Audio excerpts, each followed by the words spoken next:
Angkatan Udara Indonesia masih mengandalkan skadron Sukhoi Su-27 dan Su-30 sebagai heavy fighter. Nantinya tugas Sukhoi Indonesia akan dibantu oleh Rafael.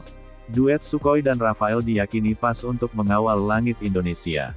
Pembelian Sukhoi dilakukan Indonesia saat kena embargo militer AS. Embargo militer AS dari tahun 1995 hingga 2005, sangat merusak kesiapan tempur Angkatan Udara dan Laut Indonesia. F-16, F-5 dan A-4 Skyhawk Indonesia paling ngenes, kesiapan tempurnya sangat rendah. Di saat susah seperti ini, banyak kejadian pelanggaran batas wilayah Indonesia oleh negara lain. Militer lemah, negara asing pasti mengganggu Indonesia, begitu hukumnya. Kejadian demi kejadian pelanggaran wilayah tak bisa terus dibiarkan. Walhasil Indonesia meminta Rusia menjual Sukhoi. Mau tak mau Sukhoi menjadi jawaban sementara Indonesia, saat embargo militer masih belum dicabut.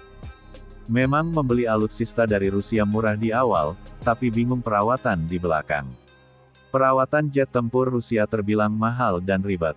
Pernah Sukhoi Indonesia harus diangkut sampai Belarusia cuma untuk menjalani upgrade. Mengangkut Sukhoi sampai ke sana butuh biaya sangat besar. Belum anggaran untuk upgrade. Belum lagi mengangkut Sukhoi balik lagi ke Indonesia. Rumit, lama dan menghabiskan uang. Dibandingkan dengan F-16 yang didapat dari AS, Fighting Falcon lebih ramah kantong Indonesia. Saat mendapat hibah 24 unit F-16, Indonesia tak mengkapalkannya ke sini. Dari Hill Air Force Base, Arizona, ia terbang langsung ke Lanut Iswah Judi, Madiun, Jawa Timur.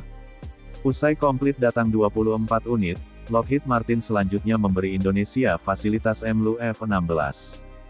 Sehingga saat ini Indonesia punya kemampuan memelihara dan mengupgrade F-16 ke titik yang diinginkan.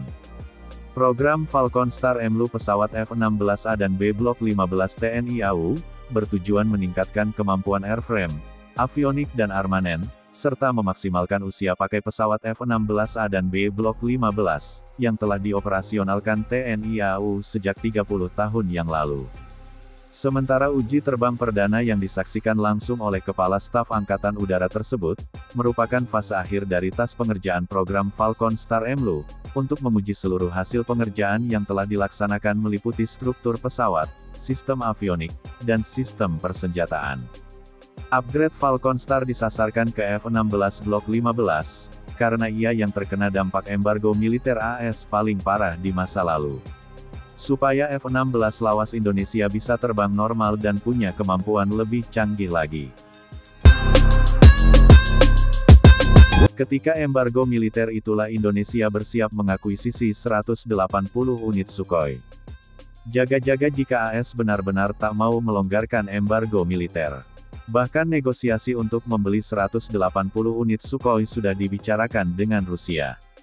Hal ini membuat Vietnam keluar keringat dingin, karena bisa saja Indonesia memiliki kekuatan udara paling kuat di kawasan Asia Tenggara. Bahkan mereka menilai tak mungkin Indonesia bisa membeli 180 unit Sukhoi. Mengomentari kemampuan Indonesia untuk membeli pesawat Sukhoi dalam jumlah besar, kantor berita militer Jans Defense Weekly mengatakan hal tersebut tidak mungkin dilakukan, jelas media Vietnam Kidin, VN, pada tanggal 30 September tahun 2010 silam. Transaksi 180 unit Sukhoi Indonesia dan Rusia, tak pernah terwujud hingga detik ini karena alasan yang belum jelas, apalagi tentang Sukhoi Su-35 yang dibatalkan, dan diganti Rafael. Apakah tanpa Su-35, Indonesia akan kehilangan kemampuan tempurnya? Sebenarnya Sukhoi Su-35 dan Dassault Rafael, keduanya merupakan pesawat tempur multiperan yang dirancang untuk melakukan berbagai misi. Keduanya mampu melakukan pertempuran udara ke udara dan udara ke darat, menjadikannya aset serbaguna di angkatan udara manapun. Baik Su-35 dan Rafael memiliki mesin ganda, sehingga memberikan kecepatan tinggi, kemampuan manuver, dan keandalan. Keduanya mampu melakukan super cruise, yaitu kemampuan mempertahankan penerbangan supersonik tanpa menggunakan afterburner.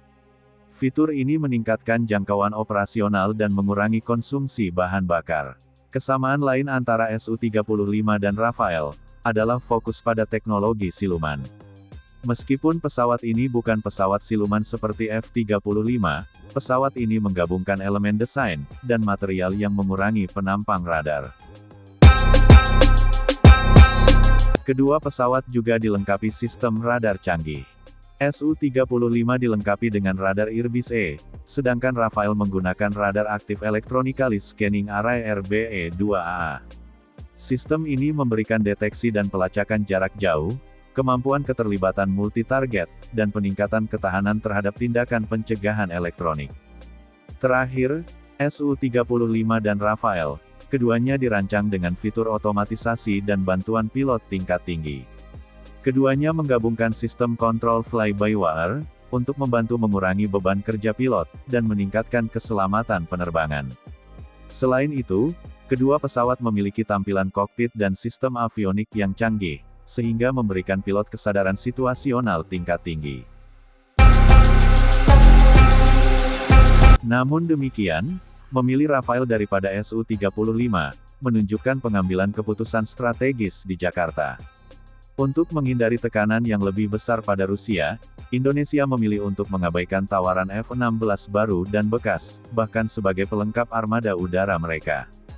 Sebaliknya, seperti tren yang diamati dalam 36 bulan terakhir, Indonesia menunjukkan preferensi terhadap jet tempur Rafael Perancis dan F-15EX dari AS. Hal ini merupakan kompromi yang paling kecil kemungkinannya untuk memprovokasi Moskow.